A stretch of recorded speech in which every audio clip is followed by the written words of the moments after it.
Sales! It's fun, it's amazing, and it's easy if you follow some processes. Today, I'd like to share with you 5 sales processes that I use, and I'm happy to share it with you so you can use it too, so you can close your deals efficiently too. So to start off with, number 1, have the clarity of your objectives. What do you want to achieve from doing this sales?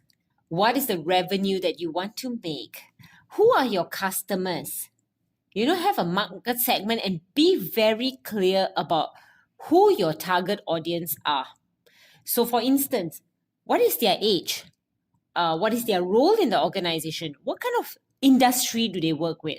Are they a male, a female? What level in the organization are they in? So by having your clear target audience and clear objective of what you want to achieve at the end, this will give you a guide on how and who you're going to approach. Number 2, plan the sales process. So what do I mean by this is, now that you know your target audience, you need to know where you're going to get your leads. And how do you then qualify these leads that you have found? So qualifying your leads is actually very important. This is where you go back into matching back to the target audience that you actually drew up earlier. Now, you have to then make the call or make a visit to see the client to sell your product. Remember, people don't like to be sold to, but they love to buy. So how you approach a customer is very important, having this in mind. Always have a script when you get started. But remember, do not read from the script because then you sound very robotic. Always be comfortable with the script because then you go on a free flow. And that's where you have a conversation with the client and not really talking at them to sell them something, but basically having a two-way conversation. Number 3, have specific timelines. For me, I sell training programs, so I have a focus board. So basically, this focus board tells about who the client is, what training do they need, and how many packs do they have, and when is their target to run the training. Having this in mind, then I can work backwards on when I should be closing the deal. That is very important because when you have a focus board, you actually are focusing every day on your direction of your goal and your objective that you set in number 1, which I spoke about.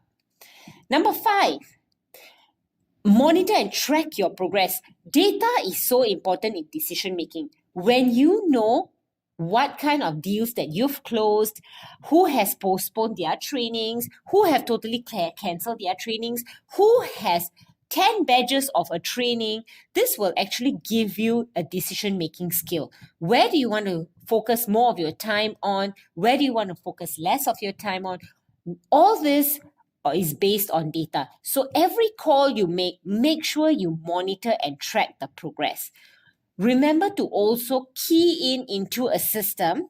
What did you speak to last? What do you speak to them about last? Because, it could be you speak to so many clients on a daily basis and you actually cannot remember what you spoke to them. So always have a call log of what you spoke to them. And even better, I find this works really well, is to write down on your next call, what is it that you want to speak to? So you don't need to use so much of brain power and time to figure out, okay, what should I ask them this time when I call them? Because everything is already in your data, which you have tracked from the time you finish the conversation with that client. So those are the sales techniques that I use.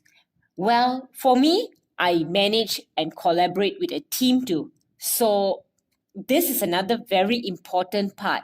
When we run a team, when we manage a team, we also need to guide them. And I always guide them by using these sales techniques that I use. And it's coming out great.